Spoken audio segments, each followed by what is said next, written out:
She's not conscious. Sister blood test ചെയ്യണം കേട്ടോ. എന്താ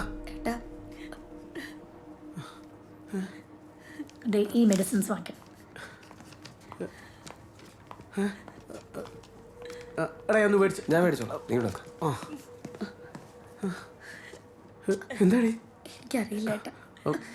മോളെ ശാലി, എന്താ അമ്മ? ഡോക്ടർ. ഇരിക്കും. എന്താ പേര്? ഷെഫീഖ്. സി മിസ്റ്റർ ഷഫീഖ്, ഇത് ശാലിനിയുടെ കാര്യത്തിൽ മാത്രമല്ല, ഇപ്പോൾ വളരെ കോമൺ ആയിട്ടുള്ളൊരു ഫിനോമിനയാണ്. വിശ്വസിക്കാൻ പറ്റില്ല, ബട്ട് ശാലിനി പോലുള്ള പെൺകുട്ടികളാണ് ഈ വക ട്രാപ്പിൽ പെടുന്നത്. Trap? I am sorry, but she's using drugs and that to overdose. ഇഞ്ചെക്ഷൻസോ നോർമൽ ഡ്രഗ്സോ ഒന്നുമല്ല. സി, ഇതുപോലത്തെ ഡ്രഗ് ഇൻഫ്യൂസ് ബാൻഡേജസ് ആണ് ഡ്രഗ് മാഫിയ കുട്ടികളിലേക്ക് എത്തിച്ചുകൊണ്ടിരിക്കുന്നത്, അതും ചെറുപ്പക്കാരിലൂടെ. റൂമിൽ പോയി ആ കുട്ടിയുടെ കാൽപാദങ്ങളൊന്ന് ശ്രദ്ധിക്കൂ. ബ്ലേഡ് കൊണ്ട് വരഞ്ഞ പാടുകൾ കാണാം. ഒരു ചെറിയ മുറിവുണ്ടാക്കി ഈ ബാൻഡേജ്, ഡ്രഗ് ഇൻഫ്യൂസ് ബാൻഡേജ്, അതിലൊട്ടിക്കും. That's how they do it. Doctor, ഇതിൻ്റെയൊക്കെ സോഴ്സ് എവിടെ നിന്നാണ്? അതിനൊക്കെ ഇവിടെ ഏജന്റുമാരുണ്ട്.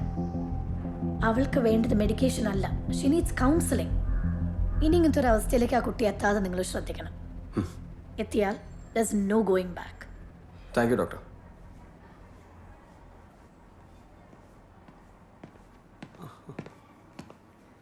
ശകല, ദാ. പിന്നെ ഞാൻ ഡോക്ടറെ ഒന്ന് കണ്ടിരുന്നു. എന്താ പറഞ്ഞു? പേടിക്കാനൊന്നുമില്ലെന്നാ ഡോക്ടർ പറഞ്ഞത്. ഏതോ ഒരു മുറിവിൽ നിന്നുണ്ടായിട്ടുള്ള ഇൻഫെക്ഷനാ. പിന്നെ സമയത്തിന് ടെറ്റസിന് ഇഞ്ചക്ഷൻ എടുക്കാത്തതുകൊണ്ട് ബോഡി ഒന്ന് റിയാക്ട് ചെയ്തു, അത്രേ ഉള്ളൂ. ഇവളെന്നെ ശരിക്കും പേടിപ്പിച്ചു. ഞാൻ ഇവിടെ എത്തുന്നവരെ ടെൻഷൻ അടിച്ചിട്ടേ എൻ്റെ ജീവൻ അങ്ങോട്ട് പോയി. ഇന്ന് തന്നെ ഡിസ്ചാർജ് വാങ്ങി പോകാന്നാ ഡോക്ടർ പറഞ്ഞത്. പക്ഷേ ഇനി മുറിവ് ഉണ്ടാവാതെ നോക്കണം. ശ്രദ്ധിക്കല്ലോ മോളെ.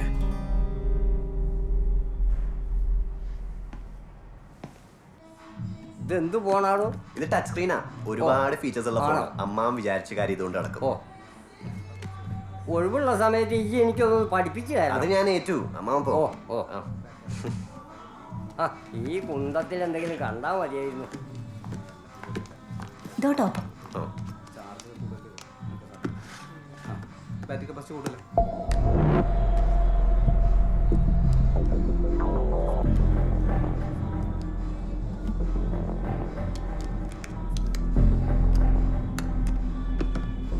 Okay, thanks.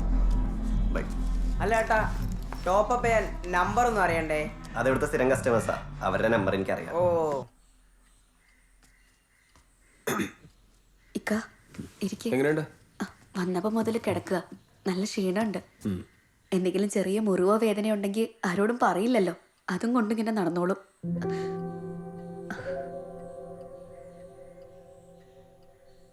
സാരമല്ല, ഒന്നോർത്ത് വിഷമിക്കണ്ട. നന്നായിട്ട് ഉറങ്ങിക്കോട്ടെ. റെസ്റ്റ് എടുത്താൽ മാറിക്കോളും. ആ മോനെപ്പോൾ എത്തി? ഇതേ ഇപ്പോൾ വന്നോളൂ. ആശുപത്രിയിൽ നിന്ന് വന്നതിന് ശേഷം ഒരു വകയും കഴിച്ചിട്ടില്ല. എന്താ ചെയ്യുക, ഒരു തുള്ളി വെള്ളം പോലും കുടിച്ചിട്ടില്ല.